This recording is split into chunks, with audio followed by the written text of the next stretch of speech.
ദൈവനാമത്തിന് മഹത്വമുണ്ടാകട്ടെ. വീണ്ടും അനുഗ്രഹിക്കപ്പെട്ട ഒരു വിശുദ്ധ ദിവസത്തിൻ്റെ രാവിലത്തെ നല്ല മണിക്കൂറുകൾക്കായി നന്ദിയോടെ ദൈവത്തെ സ്തുതിക്കാം. ഒരു പുതിയ പ്രഭാതം കാണുവാൻ ദൈവം നമ്മളെ ഇടയാക്കിയതോർത്ത് നമുക്ക് ദൈവത്തിന് നന്ദി പറയാം. പ്രിയമുള്ളവരെ, നമ്മൾ ഓഗസ്റ്റ് മാസത്തിലേക്ക് പ്രവേശിച്ചിരിക്കുകയാണ്. ഓഗസ്റ്റ് മാസത്തിലെ ആദ്യത്തെ വിശുദ്ധ ദിവസമാണ്.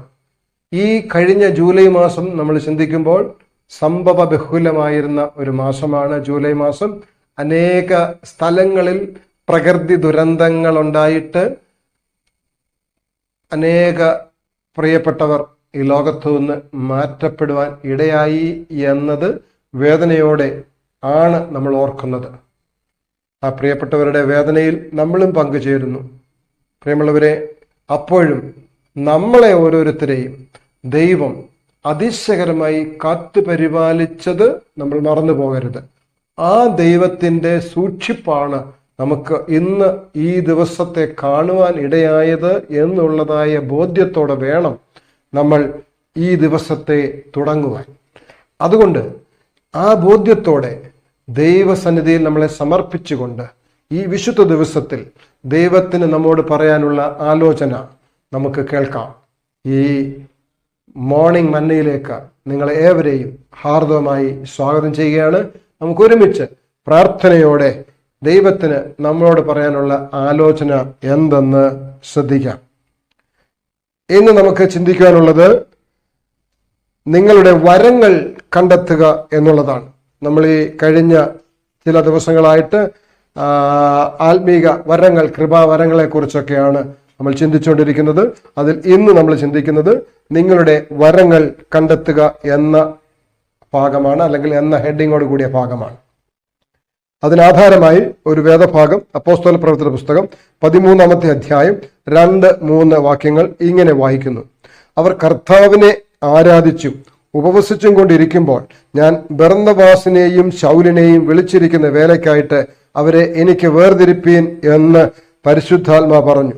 അങ്ങനെ അവർ ഉപവസിച്ചു, പ്രാർത്ഥിച്ചു, അവരുടെ മേൽ കൈവച്ചു, അവരെ പറഞ്ഞയച്ചു. പ്രിയമുള്ളവരെ, നമ്മൾ ഈ ലോകത്ത് പലവിധമായ അധികാര കൈമാറ്റങ്ങളും ആ അധികാരത്തിൽ അവർക്ക് അധികാരം നൽകുന്നതായ കാര്യങ്ങളൊക്കെ നമ്മൾ കണ്ടിട്ടുണ്ട്. ഒരുപക്ഷെ അതൊക്കെ TV-യിലൊക്കെ സംപ്രേഷണം ചെയ്യാനിടയായിട്ടുണ്ട്. അതൊക്കെ നമ്മളുടെ ശ്രദ്ധയിലുണ്ട്. ബ്രിട്ടീഷ് രാജാക്കന്മാരുടെയും രാജ്ഞിമാരുടെയും കിരീടധാരണം കാലങ്ങളായി നടന്നു വന്നിരുന്നു. അതിൽ 1953 ജൂൺ മാസം 2-ാം തീയതിയാണ് എലിസബത്ത് രാജകുമാരിയെ രാജ്ഞിയായി 39-ാമത്തെ അവരുടെ രാജ്ഞിയായി പരമാധികാരിയായി കിരീടം അണിയിച്ചത്. ആ കിരീടം അണിയിച്ച ആ പ്രവർത്തനം ടെലിവിഷനിൽ അന്ന് സംപ്രേഷണം ചെയ്യുകയുണ്ടായി. അത് ഒരുപാട് ദശലക്ഷക്കണക്കിന് ആളുകൾ അത് കാണുവാനിടയായി. അങ്ങനെ രാജകീയ അധികാരമുള്ള ഒരു രാജാവിന്റെ നിക്ഷേപത്തെ അടയാളപ്പെടുത്തുന്ന കിരീടധാരണങ്ങൾ പലപ്പോഴും വിപുലമാണ്. എന്നാൽ പുതിയ നിയമത്തിലൂടെ നമ്മൾ നോക്കുമ്പോൾ ലളിതമായ ഒരു ചടങ്ങ് മിഷണറിമാരുമായി പൗലോസിന്റെയും ബർന്നബാസിന്റെയും പ്രവർത്തനങ്ങൾക്ക് തുടക്കം കുറിച്ചു. അത് നമുക്ക് കാണാൻ കഴിയും. അതാണ് നമ്മൾ വായിച്ചതായ വേദഭാഗത്ത് നമ്മൾ വായിച്ചത്. സഭ ഉപവസിക്കുകയും പ്രാർത്ഥിക്കുകയും ചെയ്ത ശേഷം പരിശുദ്ധാത്മാവ് ഇവരെ രണ്ടുപേരെയും, ആരെയാണ് നമ്മൾ വായിച്ചത്? ശൗലിനെയും ബർന്നബാസിനെയും താൻ വിളിച്ച ജോലിക്കായി വേർതിരിക്കുവാൻ പരിശുദ്ധാത്മാവ് ആവശ്യപ്പെടുകയാണ്. സഭ അവരെ സ്ഥിരീകരിച്ച് പരിശുദ്ധാത്മാവുടെ ജീവിതത്തിൽ ചെയ്തുകൊണ്ടിരിക്കുന്നതിന്റെ ഒരു തിരിച്ചറിവ് അവർക്ക് ലഭ്യമായി. അങ്ങനെ പരിശുദ്ധാത്മാവിന്റെ പ്രവർത്തനത്തെ മനസ്സിലാക്കി പൗലോസും ബർന്നബാസിനും ദൗത്യവേലയ്ക്കുള്ള വരങ്ങൾ നൽകിയ ശേഷമാണ് ആ ഒരു ശുശ്രൂഷകൾ നടന്നത്. അതുപോലെ പ്രിയമുള്ളവരെ, ആത്മാവിന്റെ ദാനങ്ങൾ ക്രിസ്തുവിന്റെ ശരീരമല്ല, അത് നൽകുന്നതായ ഒരു ദാനമാണ്. അവ സ്വർഗത്തിൽ നിന്ന് വരുന്നതായ ഒരു ദാനമാണ്. അത് ദൈവജനം അത് അംഗീകരിക്കേണ്ടതുണ്ട്. സ്വർഗത്തിൽ നിന്ന് ആത്മീയ ദാനങ്ങൾ, ആത്മാവിന്റെ വരങ്ങൾ, ആത്മാവിന്റെ ദാനങ്ങൾ സ്വർഗത്തിൽ നിന്ന് ദൈവം തരുന്നതാണ്. അത് ദൈവജനം അംഗീകരിക്കണം. നമ്മുടെ ആത്മീക വരങ്ങൾ നമ്മൾ കണ്ടെത്തുവാൻ ശ്രമിക്കണം. അത് കണ്ടെത്തുവാൻ ശ്രമിക്കുന്ന കൂട്ടത്തിൽ മറ്റുള്ളവരുടെ നിർദ്ദേശങ്ങളും നാം അവഗണിക്കാൻ പാടില്ല. പലപ്പോഴും മറ്റുള്ളവരുടെ വരങ്ങളെക്കാൾ സ്വന്തം വരങ്ങൾ തിരിച്ചറിയാൻ ബുദ്ധിമുട്ടായിരിക്കാം. മറ്റുള്ളവരുടെ വരങ്ങൾ ഒരുപക്ഷെ നമുക്ക് തിരിച്ചറിയാൻ കഴിഞ്ഞേക്കും. നമ്മൾക്ക് ഉള്ള വരം തിരിച്ചറിയാൻ ചിലപ്പോൾ നമുക്ക് ബുദ്ധിമുട്ടായിരിക്കാം. സഭയെ കെട്ടിപ്പടുക്കുവാൻ ബൈബിൾ നമ്മോട് ആവശ്യപ്പെടുന്നത് സഭയെ കെട്ടിപ്പടുക്കുവാൻ ദൈവം ദാനങ്ങൾ അഥവാ വരങ്ങൾ നൽകുന്നു എന്നാണ്.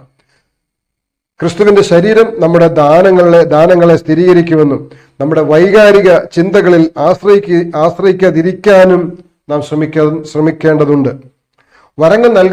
ദൈവം വരങ്ങൾ നൽകുന്നത് നമ്മെ ഉയർത്തുവാനല്ല, നമ്മുടെ സ്വന്തം നേട്ടങ്ങൾക്കായി അത് ഉപയോഗിക്കാനുമല്ല, മറിച്ച് ക്രിസ്തുവിന്റെ മാതൃക പിന്തുടരാനാണ് ദൈവം നമുക്ക് വരങ്ങൾ നൽകുന്നത്. കർത്താവ് പറഞ്ഞു, മർക്കോസിന്റെ സുവിശേഷം 10-ാമത്തെ അധ്യായം 45-ാമത്തെ വാക്യത്തിൽ ഇങ്ങനെ പറഞ്ഞു, മനുഷ്യപുത്രൻ ശുശ്രൂഷ ചെയ്യിപ്പാനല്ല ശുശ്രൂഷിപ്പാൻ അത്രേ വന്നത്. അങ്ങനെയെങ്കിൽ പ്രിയമുള്ളവരെ, നമ്മളും ആ മാതൃകയാണ് പിന്തുടരേണ്ടത്. നമുക്ക് വരങ്ങൾ നൽകുന്നത് നമ്മളുടെ നേട്ടത്തിനായി ഉപയോഗിക്കാനോ നമ്മളെ ഉയർത്തി കാണിക്കാനോ അല്ല, ശുശ്രൂഷ ചെയ്യുവാൻ, ക്രിസ്തു കാണിച്ച മാതൃക പ്രകാരം ദൈവസഭയെ പരിപോഷിക്കുവാൻ, ദൈവജനത്തിന് ആവശ്യമായ ആത്മീകമായ ഭോജനം നൽകുവാൻ നമുക്ക് ദൈവം തന്നിരിക്കുന്ന ആത്മീക വരങ്ങളെ ഉപയോഗിക്കേണ്ടത് ആവശ്യമാണ്. ആ വരങ്ങളെ നമ്മൾ പ്രാവർത്തിക തലത്തിൽ ഉപയോഗിക്കുകയും ജനങ്ങൾക്ക് അവരുടെ ആവശ്യങ്ങളിൽ ആശ്വാസം ലഭിക്കുന്നതുമായ രീതിയിൽ നമ്മൾക്ക് ദൈവം വരങ്ങൾ തന്നിട്ടുണ്ടോ എന്ന് നമ്മൾ പരിശോധിക്കുകയും ദൈവം നമുക്ക് തന്നിട്ടുള്ള വരങ്ങൾ നമ്മൾ കണ്ടെത്തി ആ വരങ്ങളെ ഏറ്റവും ഭംഗിയായി ഉപയോഗിക്കുകയും ചെയ്യുമ്പോൾ ദൈവം നമ്മൾക്ക് ആവശ്യമെങ്കിൽ തുടർന്നും വരങ്ങൾ നൽകിക്കൊണ്ടേയിരിക്കും. നമുക്ക് ദൈവം ഒരു വരം നൽകിയിട്ടുണ്ടെങ്കിൽ ആ വരത്തെ ദൈവനാമ മഹത്വത്തിനായി നമ്മൾ ആത്മാർത്ഥതയോടെ ഉപയോഗിക്കുമെങ്കിൽ ആ വരം നമുക്കുണ്ടെന്ന് നമുക്ക് തിരിച്ചറിവുണ്ടാകുന്നത് ആ വരം നമ്മൾ ഉപയോഗിക്കുമ്പോഴാണ്. മറ്റുള്ളവർ നമ്മളോട് പറയും ആ വരത്തിന്റെ ഉപയോഗത്തിന്റെ ഗുണത്തെക്കുറിച്ച്, അല്ലെങ്കിൽ അതുമൂലം ഉണ്ടായ ഫലത്തെക്കുറിച്ച്. അപ്പോൾ നമ്മൾ അതിൽ വീണ്ടും ആത്മാർത്ഥതയോടെ പ്രവർത്തിക്കണം. ശുശ്രൂഷ ചെയ്യിപ്പാനല്ല, ശുശ്രൂഷ ചെയ്യുവാൻ, നമ്മളെ ഉയർത്തുവാനല്ല, നമ്മളെ താഴ്ത്തുവാൻ. അങ്ങനെ നമ്മൾ ചെയ്യുന്നുണ്ടോ എന്ന് നമ്മൾ പരിശോധിക്കുന്നത് എപ്പോഴും നന്നായിരിക്കും. നമ്മളെക്കുറിച്ച് ദൈവത്തിന് എല്ലാം അറിയാം. നമ്മളെക്കുറിച്ച് അറിയുള്ളവരാണോ എന്ന് നമ്മൾ ചിന്തിക്കണം. നമ്മളുടെ പ്രാഥമിക ആത്മീയ വരങ്ങൾ എന്താണെന്ന് നമുക്ക് മനസ്സിലാവുന്നതോടൊപ്പം തന്നെ നമ്മുടെ വിശ്വാസികൾക്കും മനസ്സിലാകേണ്ടതുണ്ട്. അതുകൊണ്ട് നമ്മുടെ വിശ്വാസികൾ പറയുന്നത്, അല്ലെങ്കിൽ നമ്മുടെ ദൈവജനം പറയുന്നത് ശ്രദ്ധാപൂർവം നമ്മൾ കേൾക്കുകയും അതിലെ കാര്യങ്ങളെ നമ്മൾ ശ്രദ്ധിക്കുകയും വേണം. വേദപുസ്തകത്തിലൂടെ ദൈവം നമുക്ക് തരുന്ന ആലോചനയും നമ്മൾ ശ്രദ്ധാപൂർവം പ്രായോഗിക തലത്തിൽ കൊണ്ടുവരികയും ദൈവം നമുക്ക് തരുന്ന ആത്മീക വരങ്ങളെ ദൈവനാമ മഹത്വത്തിനായി ഉപയോഗിക്കുകയും ചെയ്യണം. അപ്പോൾ നമ്മുടെ ഇന്നത്തെ ചിന്താവിഷയം നിങ്ങളുടെ വരങ്ങൾ കണ്ടെത്തുക എന്നാണ്. ദൈവം നമുക്ക് ഏത് വരമാണ് തന്നിട്ടുള്ളത് എന്ന് ശുശ്രൂഷയിൽ ഇരിക്കുന്നവരും വിശ്വാസികളും ഒരുപോലെ കണ്ടെത്തണം. വിശ്വാസികൾക്കും ദൈവം വരം തരുന്നുണ്ട്, ശുശ്രൂഷകന്മാർക്ക് മാത്രമല്ല. അങ്ങനെ ഒരു തെറ്റിദ്ധാരണ ഉണ്ടാവാൻ പാടില്ല. ദൈവം, നമ്മൾ യോവേൽ പ്രവചനമൊക്കെ വായിച്ചാൽ നിങ്ങളുടെ പുത്രന്മാർ പ്രവചിക്കും, നിങ്ങളുടെ ദാസന്മാർ സ്വപ്നങ്ങളെ കാണും, അങ്ങനെയാണ്. അപ്പോൾ ദൈവം വരം തരുന്നത് എല്ലാവർക്കുമാണ്. എന്തിനാണ് തരുന്നത്? ദൈവത്തിന് ഉദ്ദേശമുണ്ട്. എന്താണ് ഉദ്ദേശം? ദൈവത്തിന്റെ വേല, സുവിശേഷ വേലയെ മുന്നോട്ട് കൊണ്ടുപോകുക എന്നുള്ളതാണ്. അതിനുവേണ്ടി ദൈവം നമുക്ക് ഏത് വരമാണ് തന്നിട്ടുള്ളതെന്ന് നമ്മൾ കണ്ടെത്തുകയും ആ വരത്തെ ദൈവനാമ മഹത്വത്തിനായി നമ്മൾ ഉപയോഗിക്കുകയും വേണം. അതിനായി നമുക്ക് ലഭിക്കുന്ന എല്ലാ നിർദ്ദേശങ്ങളും നമ്മൾ ശ്രദ്ധിക്കേണ്ടത് ആവശ്യമാണ്.